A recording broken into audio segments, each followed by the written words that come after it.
So I want to use this medium to talk about things that are important to me and talk about things that I feel should be out there for people to think on and for people to digest. One of these things is the 2027 elections that's going to happen in Nigeria.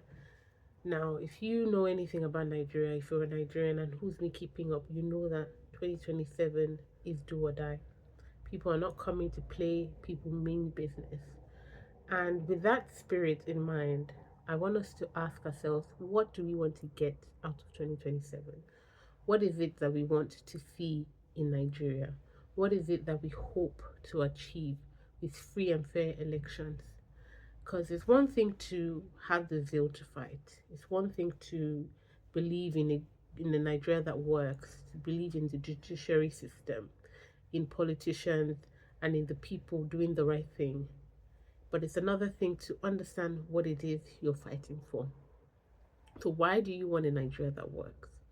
Why do you want a Nigeria where it's not stressful to come into the country, where at the airport you're not being extorted, where the process is seamless, a Nigeria where things work, where you can pay for things online and have it delivered without any difficulty, a Nigeria where people are valued and there is security. You can go from the north to the south to the east to the middle belt and you are safe. The roads are good and the insecurity is zero in the country. These are some of the issues plaguing Nigeria at the moment, but on a personal level, we all have that thing that we want to see out of Nigeria. And so, with that in mind, I want us to keep in mind when we are talking to family members in Nigeria and when we're engaging in conversations, we should keep the 2027 elections in our mind and look for people and look out for people who are having those hard conversations, who are talking about things that they want to see happen in Nigeria when you're talking about infrastructure.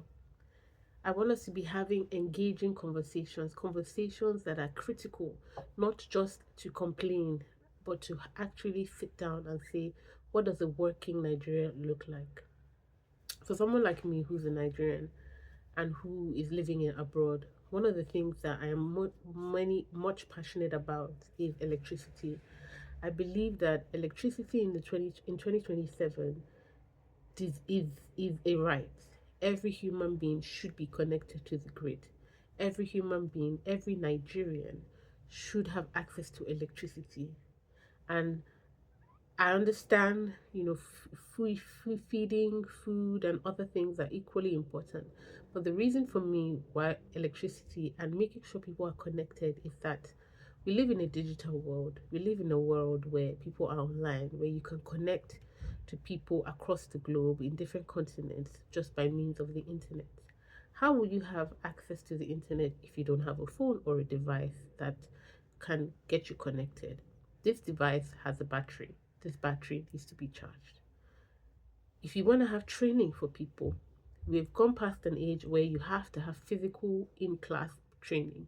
You can have online training. How do you do this? You need a device which you'd be able to show this training to people. So, and another way, you want to have transport. In abroad, you have countries where they have electric buses, have electric trams, and this can be made available to Nigerians for the betterment if there is electricity. There's so many areas of development that can be a byproduct of having electricity. EV, we can have electric cars. Nigeria is in such a wonderful place where we don't have to do the same things do the same things our predecessors did. We can do it better. We're moving to a world where we're looking at green, we're looking at being cleaner, being more conscious about our footprint.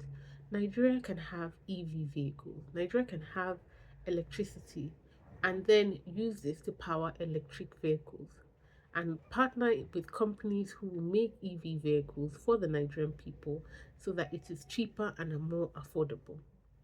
That's Nigeria we can have with electricity.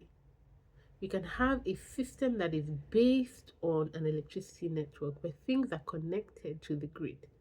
And it trickles into so many things. You don't have to invest so much money in road networks if you have a tram system, a functioning tram system. You don't have to keep buying BRT buses or creating dedicated bus lanes. You can have a functioning tram system that can expand. You can have a digital people. You can have people who are connected 24/7, who can do businesses, e-commerce businesses with electricity. The cost of manufacturing also goes down when you have electricity in the mix. And then when you mix in renewable energies as well as a solution, you can have this. And one of the good things with electricity, especially if you go through the renewable energy route, so we're talking about solar panels, wind, biogas, biofuel, all these things, um, is that it's scalable. You don't have to have you don't have to create solutions for your entire town. You can start with the community. You can start with the street, with a row of homes. You can do micro mini grids and scale accordingly and upscale. We Nigeria is fortunate to have an abundance of solar energy, so we can tap into these things. So for me, we're talking about 2027, I'm looking for leaders. I'm looking for people who are having hard conversations, who are talking about getting Nigerians connected, who are talking about increasing the output, the megawatt output of electricity generation in Nigeria. Not about taxing Nigerians, but about creating solutions that empower the everyday Nigerian, where no matter what level you're at, whether you're semi-skilled, skilled, unskilled, you have access to electricity and life can be much easier for you. So I put this to you.